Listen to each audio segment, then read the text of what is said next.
danger. Cette fois, c'est la bonne. Le Beauvau de la sécurité commence vraiment aujourd'hui pour évoquer les relations entre forces de l'ordre et population. Première table ronde entre représentants de la police, de la gendarmerie, entre parlementaires et maires. Au menu des discussions, notamment les contrôles aux faciès. Les jeunes noirs ou arabes ont 20 fois plus de chances d'être contrôlés par les forces de l'ordre. Résultat d'une enquête du Défenseur des droits en 2017. Dans la cité du 20e arrondissement de Paris où s'est rendu Justin Morin, le sujet est extrêmement sensible. Écoutez.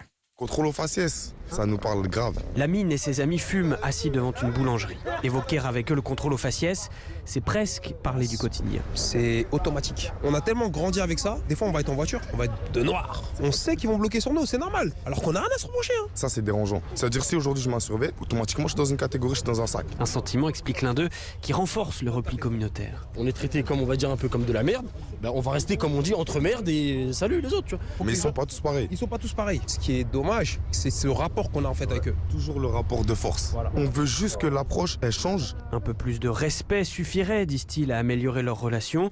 Jérôme Jiménez, lui, est policier, jeune délégué UNSA, et il a lui-même travaillé dans cette cité. Il y a une réalité de terrain qui fait qu'on peut être amené à contrôler les individus plusieurs fois. Il se souvient de jeunes contrôlés 3-4 soirs d'affilée pour les mêmes troubles de voisinage. On les a verbalisés, on les a évincés, mais ces personnes reviennent et empêchent les habitants du quartier de pouvoir se reposer. Donc c'est compliqué. Et c'est pas parce que vous êtes un groupe de jeunes capuchés et autres que vous vous faites contrôler. C'est parce que votre attitude répond à des signalements. Pour lui, il faudrait généraliser les caméras piétons pour les policiers et plus d'actions de pédagogie dès le plus jeune âge dans les établissements scolaires. Justin Morin et un collectif d'ONG mettent en demeure l'État pour que les contrôles d'identité discriminatoire prennent fin dans les 4 mois, sinon il saisira la justice.